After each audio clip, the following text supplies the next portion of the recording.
Assalamualaikum. Kemarin kita udah bahas buku-buku bestseller terkait longevity. Yuk, sekarang kita ulas salah satunya, Outlive: The Science and Art of Longevity, karya Peter Attia, MD. Menurut saya, buku ini termasuk cukup mewakili konsep-konsep longevity yang kekinian. Judulnya sendiri Outlive, kurang lebih untuk melampaui batas hidup gitu ya, yaitu dengan iptek dan seni kekinian untuk mencapai umur yang lebih panjang, atau sekitar itulah kira-kira terjemahannya. Semoga yang belum paham bahasa Inggris bisa nangkep ya mananya. Kalau yang udah fasih mestinya gampang sih untuk memahami, yaitu memahami judulnya. Kalau memahami isinya keseluruhan itu beda lagi urusannya. Dan semoga ini petikannya cukup lumayan banyak. Atau kalau pengen lebih dalam, bisa googling ringkasan lain. Siapa sih Dr. Peter Attia? Aslinya dia itu dokter bedah ya, bukan ahli gerontologi anti penuaan. Next time bisa juga nih kita ulas secara khusus. Benang merah yang dia ingin sodorkan di buku itu Medicine 3.0 gitu. Kalau mau sehat, orang itu nggak bisa kacamata kuda. Kalau kacamata cengdem masih mending. Jadi, sejak selesai Perang Dunia ya, rentang hidup manusia modern itu memanjang dan terus memanjang. Tapi, yang umur panjang tuh tipikalnya seperti ini nih, grafik hidupnya kira-kira. Awalnya gitu ya, kesehatannya tuh prima, 100% gitulah bisa dibilang. 10 tahun, 20 tahun, terus seiring waktu kesehatannya itu menurun, lama-lama ngedrop, sehingga seringnya terus nggak bisa menikmati hari tua, bahkan masa tuanya itu membebani sekeliling.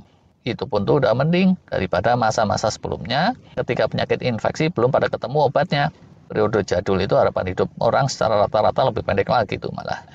Seiring perkembangan ilmu kedokteran, terus bermunculah obat untuk berbagai penyakit. Boleh dibilang ya, semua penyakit itu ada yang neliti, ada yang berusaha bikinin obatnya. Yang oleh Dr. Attia, ini dilabeli sebagai Medicine 2.0 gitu. Cuma kalau pendekatannya terus kayak gitu, ujung-ujungnya ini kurang efektif. Karena fokusnya itu nyembuhin orang sakit dan atau fokus di masalah spesifik. Walhasil ini cuma bisa manjang-manjangin lifespan, tapi kurang bernilai untuk health span. Umur aja yang panjang, tapi di sekian puluh tahun terakhir, itu kondisi kesehatan kredit melulu. Nah, Medicine 3.0 itu inginnya lebih komprehensif, lebih holistik, lebih preventif, yang dari hulunya sekali. Bahkan penuaan aja itu udah dianggap penyakit, sehingga perlu segera di-healing, yang pada ujungnya yang ingin disasar, itu manjangin health span. Kalau bisa, umur udah kepala 7 pun, level kesehatannya itu masih sekitaran deket-deket 100% kayak muda-mudi. Orang jadi bisa menikmati umur panjangnya sampai sepuh sekali dan sampai tua masih bisa terus kontribusi, tidak membebani masyarakat dan perekonomian. Brutal fact-nya, jalan ke arah sana itu tidak mudah, sehingga dibilang oleh Dr. Attia, yang sekarang udah ada itu masih gabungan antara sains dan seni gitu, sesuai judul bukunya. Menurut Peter Attia, di masyarakat modern yang jadi momok itu ada 4 horsemen gitu, atau 4 penunggang kuda pembawa maut. Istilah ini diambil dari Alkitab atau something ya. Yaitu 4 hal yang paling tipikal mempercepat keusuran dan kematian manusia modern. Pertamanya itu kardio atau heart disease, ini termasuk serangan jantung, stroke, penyumbatan koroner, dan serangkaiannya di sekitar itu. Terus kemudian kanker, ini meliputi berbagai jenis juga, ada kanker paru, kanker dada, prostat, perut, getah bening, tulang, dan seterusnya. Yang ketiga, penyakit neurodegeneratif, Alzheimer, Parkinson, demensia, dan seterusnya yang terkait dengan memori otak syaraf dan kesehatan mental atau kejiwaan. Yang keempat, diabetes tipe 2 dan terkait metabolic dysfunction. Ada lagi sebetulnya yang nggak semaut itu, tapi mengganggu orang-orang di usia lanjut dan bisa menggiring ke yang 4 itu tadi, itu pain atau chronic pain yang terkait dengan gangguan di tulang otot persendian. Yang semuanya itu diyakini oleh para ahli kekinian berakar dari terjadinya aging atau penuaan. Dan kondisi-kondisinya itu nggak hitam putih kayak orang demam atau batuk pilek. Masalah-masalah penuaan dan cabang-cabangnya itu seringnya bertingkat-tingkat, yang tingkatannya itu banyak sekali. Dan di tingkat-tingkat awal, karena kejadiannya gradual juga, itu sering nggak dirasa-rasa atau bahkan diabaikan. Itulah yang menurut Dr. Peter Attia perlu disiasati dengan prinsip-prinsip sehat sesuai dengan ide Medicine 3.0 tadi. Prinsip sehatnya ya yang dia sharing itu bukan suatu kepastian, tapi ya ancar-ancar pendekatan-pendekatan empiris, gabungan antara sains dan seni mengelola kehidupan demi menekan ketidakpastian dan risiko-risiko. Itu katanya. Prinsip nomor 1, fokuslah pada langkah-langkah preventif, pencegahan, dan bukannya mengandalkan pengobatan atau reactive treatment. Sakit diobatin. Kayak gitu itu Medicine 2.0 yang efektifnya itu untuk hal-hal tertentu aja nih. Misal untuk kecelakaan, keracunan, dan lain-lain yang insiden.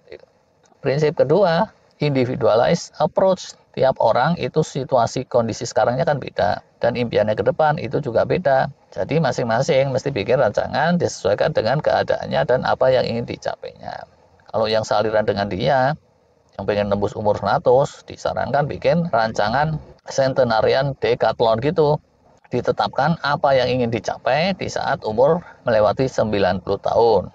Lalu dijabarkanlah bersama profesional jurus-jurus apa saja yang mesti menjadi gaya hidup keseharian untuk dijalankan secara konsisten bertahun-tahun agar apa yang divisikan itu tercapai dengan baik. Dalam kaitan dengan jurus ini, ada yang merupakan keharusan, wajib, necessity, mau nggak mau mesti dilakukan oleh setiap orang, dan ada lagi tambahannya yang perlu enggaknya itu tergantung apa yang mau disasar. Prinsip ketiga, perlu ada asesmen rutin. Know your numbers gitu katanya. Deteksilah dan screeninglah sebisa-bisa sedini mungkin berbagai permasalahan dan berbagai marka kesehatan. Karena seringnya kalau masih awal-awal mencongnya, pemulihan-pemulihan itu bisa 100%, sedangkan kalau udah ketelanjuran, itu seringnya udah nggak bisa diapa-apain lagi. Yang keempatnya, think health span. Dari awal pikirkanlah health span dan quality of life, walaupun di hati kecil pengennya itu pengen umur panjang. Karena maksudnya tentu sebisa-bisa umur panjang, sehat seterusnya, dan dalam keseharian itu bisa menjalani hidup yang berkualitas. Gitu kan ya. Jurus-jurusnya juga jadinya nggak boleh kerasa menyiksa atau kayak apa gitu. Harus bisa seamless, sebisa-bisa dimulai sejak masih muda. Kalau dibilang susah, banyak disiplin-disiplin, banyak pakem, ya ini memang tidak mudah. Tapi kalau kita lihat ya, misalnya kita di jalan gitu ya, tiap ada lampu merah berhenti, tiap belok pakai sen. Itu kan juga terus-terusan bertahun-tahun. Tapi kalau udah menjadi kebiasaan, itu nggak berat kan. Nah, dengan prinsip itu, Peter Attia terus menyodorkan sejumlah jurus. Secara garis besarnya itu terangkum dalam 4 area. Pertama, aturlah tata diet atau asupan nutrisi. Menekankan pada diet rendah gula karbo, tinggi protein, tinggi lemak sehat, balance secara mikronutrien kayak gitu.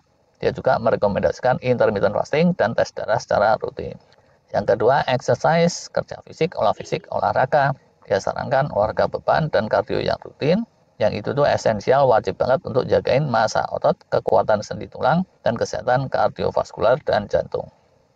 Yang ketiga, kecukupan rehat dan tidur, paket nih. Dan ya semua pakar longevity pasti nyebut soal tidur berkualitas kan ya. Dan itu penting juga untuk pengelolaan stres. Awet sehatnya fungsi kognitif, keseimbangan hormon, imunitas, itu amat terkait dengan tidur yang berkualitas, rehat yang cukup, dan terkelolanya stres. Dan itu dia sarankan juga untuk senantiasa dimonitor. Kalau ada masalah, untuk tidak dibiarkan berlarut-larut, segera ditindaklanjuti. Yang keempat, perlu ada emotional wellness, kemantapan mental spiritual. Untuk mempraktikkan jurus ini dan itu, tiap saat itu semuanya perlu kesiapan fisik, tapi untuk bisa konsisten berpola hidup sehat sesuai prinsip medicine 3.0 selama puluhan tahun, istiqomah terus, itu mustahil tanpa mental spiritual dan emosional yang mantap dan solid.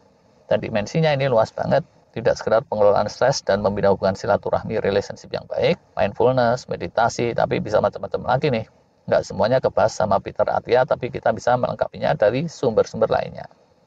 Dr. Attia itu banyak merujuk pada sejumlah riset kekinian, banyak juga menyampaikan berdasarkan pengalaman pribadi sebagai dokter, dan ujungnya berupaya menyampaikan sejumlah tip dan advice praktis untuk berbagai rentang usia. Sebagai suatu buku, tentunya ada plusnya, ada minusnya ya.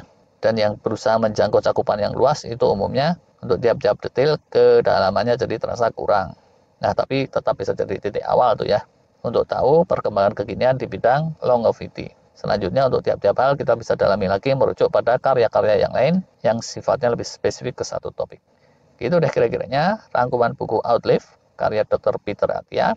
Walaupun dilihat itu jurusnya ada 4, betulnya itu banyak detail-detailnya. Namanya rangkuman ini nggak mungkin bisa nampung semua hal. Silakan aja kalau ada yang mau nambahin info atau mau mengoreksi juga boleh. Terima kasih.